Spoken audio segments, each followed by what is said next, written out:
ये हमारा second lecture है, क्योंकि हम टॉपिक शुरू किए थे क्या, solid state. Solid state chapter first, inter solid state. Chapter कौन सा है? ट्वेल्थ का फर्स्ट चैप्टर चल रहा है, 3 अंक का आता है। तो सॉलिड स्टेट में हमने टॉपिक स्टार्ट किया था ठोस क्या है, ठोसों का वर्गीकरण। ठोसों का वर्गीकरण 2 प्रकार से किया गया है, क्रिस्टलीय ठोस और अक्रिस्टलीय ठोस। क्रिस्टलीय ठोस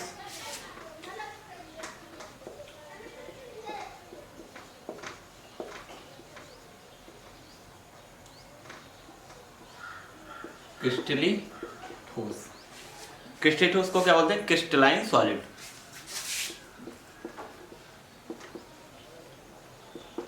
क्रिस्टलाइन सॉलिड।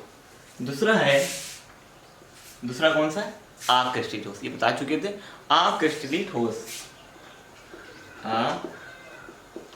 अक्रिस्टलीय ठोस, इसको क्या बोलते हैं? Amorphous solid. क्या बोलते हैं?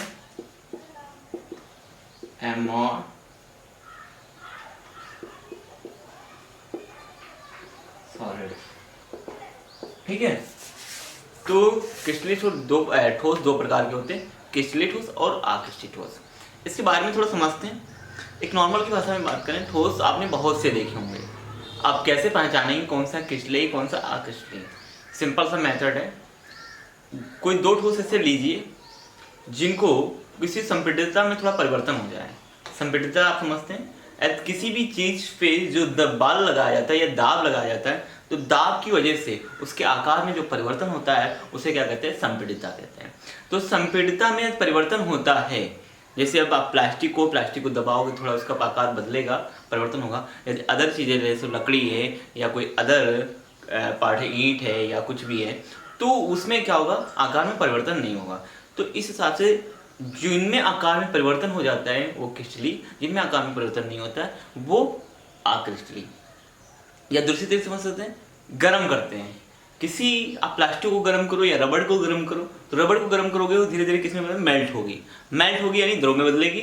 और किसी भी आप ठोस या लकड़ी या किसी भी चीज़ को गर्म करोगे तो वो क्या होगा? मेल्ट नहीं होगा, सीधे जल जाएगा, राख हो जाएगा। तो इनमें दोनों में अंतर है। तो जो राख हो गया वो क्या है? क्रिस्टलीय। और जो सिंपल है जिसमें परिवर्तन हुआ, द्रव में बदल गया, वो क्या है? अक्रिस्टलीय। ठीक है। यानी क्रिस्टलाइन सॉलिड जिनमें संपीड़ितता में परिवर्तन नहीं होता है, ताप के कारण कोई परिवर्तन नहीं होता है, वो सब क्रिस्टलीय। जिनमें ताप के कारण परिवर्तन होता है, संपीड़ितता के कारण उसमें आकार में परिवर्तन होता है, वो सब क्या है? अक्रिस्टलीय। तो परिभाषा कैसे लिखेंगे क्रिस्टलीय की? 2 तरीके से समझिए। क्रिस्टलीय किसे कहेंगे? पहला चीज, क्रिस्टलीय में हमने क्या था? क्रिस्टलीय में आपको कि संपीड़ितता में परिवर्तन,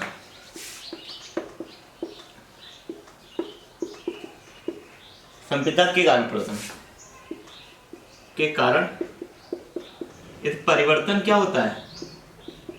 नहीं होता है, तो क्रिस्टलीय। यदि हो जाता है तो होता है तो अक्रिस्टलीय।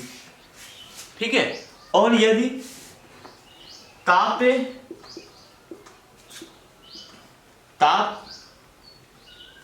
पे परिवर्तन क्या हो जाए?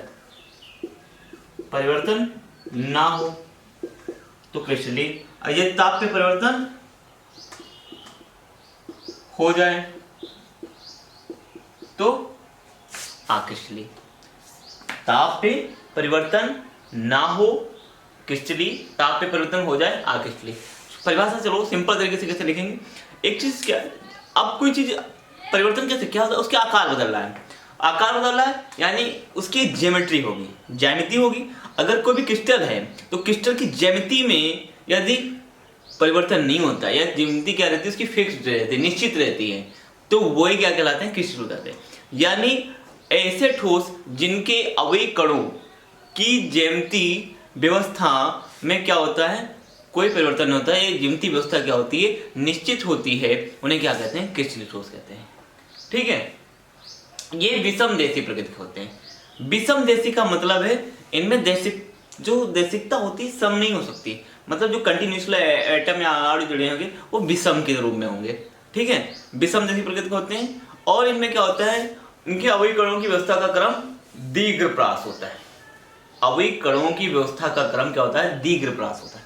दीर्घप्रास, ठीक, दीर्घ मतलब प्रास, उनकी जो परत होगी या क्षेत्र होगा वो क्या होगा, बड़ा होगा, इसीलिए बोला गया दीर्घप्रास होता है। इनकी गलन उष्मा निश्चित होती है, यानी कोई भी आप क्रिस्टलीय ठोस लेंगे उसको गलाएंगे तो वो क्या होगा, एक निश्चित ताप पे गलेगा, कोई नॉर्मल टेम्परेचर पे नहीं गलेगा। आप प्लास्टिक को 100 डिग्री टेम्परेचर पे गर्म कर देते हैं, गल जाता है। और अदर कोई पार्ट जैसे लोहे को गर्म करना है या कॉपर को गर्म करना है तो उसका गलन उष्मा क्या होती है, निश्चित होती है, उसी ताप पे वो क्या होगा, गलेगा।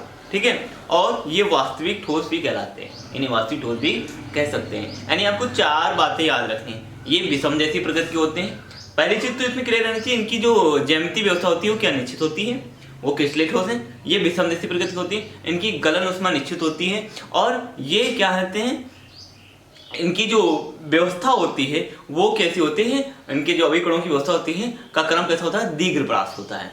और एक लास्ट है, ये क्या है, एक वास्तविक ठोस होते हैं। ठीक है, इतना याद रखना। उदाहरण के लिए हमारे पास बहुत से हैं, जैसे आप नमक, जो सभी के घर में पाया जाता है, नमक। ठीक है, इसके अलावा sucrose, diamond, quartz, AgCl, AgI, तो ये आपके बहुत सारे उदाहरण हो गए। ठीक है, आपको डायग्राम जैसे बनाना है तो एक सिंपल डायग्राम NaCl को बना के दिखा सकते हैं।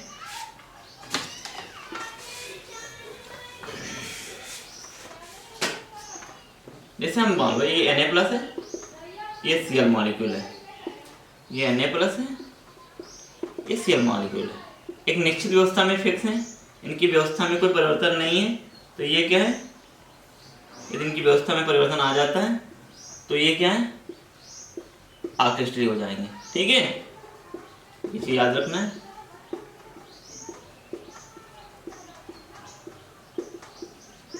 ठीक है, अब बात करते हैं आकृष्टीय ठोस की। उदाहरण नोट कर लेंगे, ठीक है, बन जाएगा। ओके, ठीक है। हाँ, अब आ जाते हैं आकृष्टीय ठोस, जिसको बोलते हैं एमॉर्फस सॉलिड। एमॉर्फस सॉलिड क्या है, आकृष्टीय ठोस, ये ठोस वे ठोस जिनकी अवयवी कणों की निश्चित ज्यामितीय व्यवस्था नहीं होती। बिल्कुल उल्टा चलेगा, वे ठोस जिनके अवयवी कणों की निश्चित ज्यामितीय व्यवस्था नहीं होगी, अपोजिट रहेगा बिल्कुल इसका।